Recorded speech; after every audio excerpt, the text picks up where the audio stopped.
In 1984, Nike made a bet so desperate, so reckless, that it nearly destroyed the company. They bet everything on a basketball player who did not even want to sign with them. That bet created Michael Jordan as we know him today.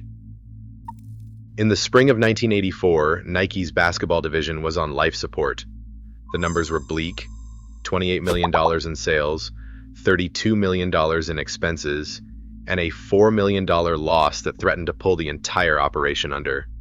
While Nike's running shoes flew off shelves, its basketball line was an afterthought, just 5 to 10% of the market, barely a blip compared to Converse's overwhelming 70% share. Adidas, too, was gaining ground, snapping up college teams and NBA prospects that Nike couldn't touch. Inside the Beaverton headquarters, the mood was tense. Boardroom minutes from May show Phil Knight, Nike's co-founder, bluntly asking whether it was time to cut their losses. The finance team had already drafted a shutdown plan, ready to reallocate the division's modest $2 million annual budget to the company's more reliable running business. For months, executives debated whether to pull the plug or hold out for a miracle.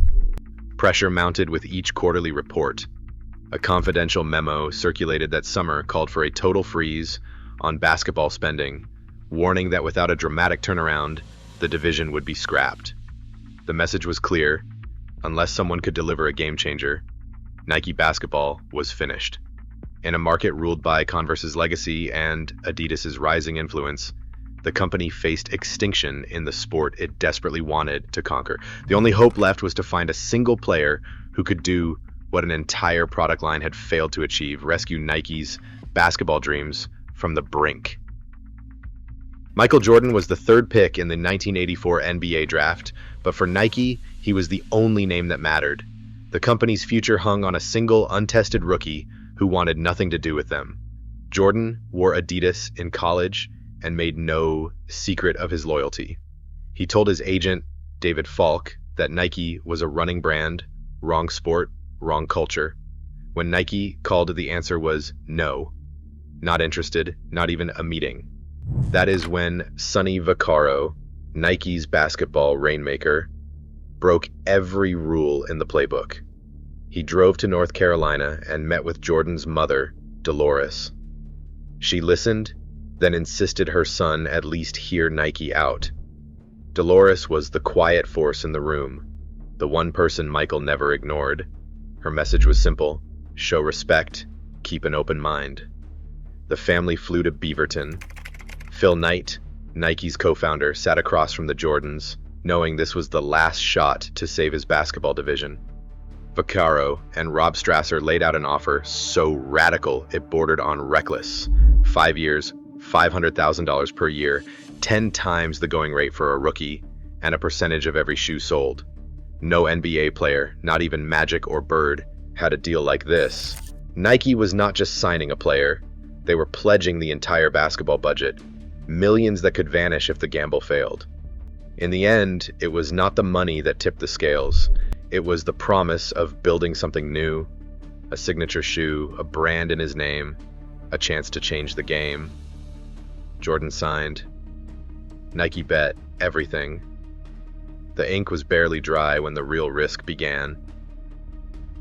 Peter Moore's first sketches for Michael Jordan did not whisper, they shouted.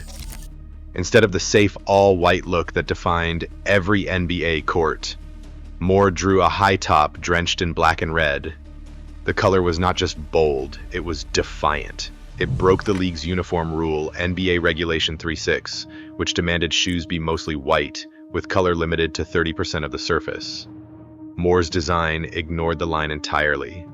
The Air Jordan 1 was nearly 60% black and red, a visual middle finger to the old guard.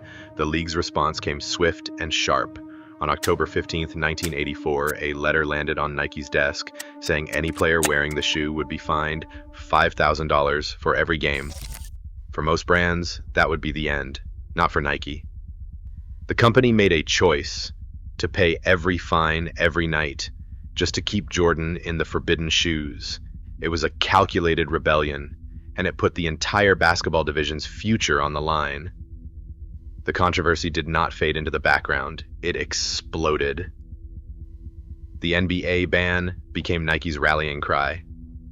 Instead of hiding, Nike ran ads flaunting the defiance, saying the NBA cannot stop you from wearing them. The risk was real, the stakes enormous. But as the league cracked down, the myth of the banned shoe took off, turning a uniform violation into a cultural lightning strike. Nike's internal sales forecast for the Air Jordan 1 was a cautious $3 million. That number was supposed to buy the division time, just enough to break even and justify its survival. But the market didn't respond with caution. It erupted. In the first 12 months, Air Jordan sales soared to $126 million. Shelves emptied, retailers begged for more, and Nike's phone lines jammed with orders. The company's basketball business, once a rounding error on financial statements, flipped overnight from a $4 million loss to a roaring profit. The entire division, saved by a single product and a single player who hadn't even wanted the deal, now outpaced every projection on the books. Inside Beaverton, the marketing team scrambled to keep up. Every pair sold meant a royalty check for Michael Jordan, a rookie earning more off his name than most stars made in their entire careers. The royalty model, once dismissed as reckless, became the new gold standard for athlete deals. Copycats rushed to emulate the formula, but the template was set. Nike's all-in gamble didn't just pay off, it rewrote the rules of sports business. The Air Jordan 1 became more than a shoe. It was proof that risk, when paired with vision, could turn rejection into a cultural earthquake. Every empire starts with a gamble. Today, Nike's risk echoes in every athlete deal, every sneaker drop. The line between extinction and dominance is paper thin, and fortune still favors the bold.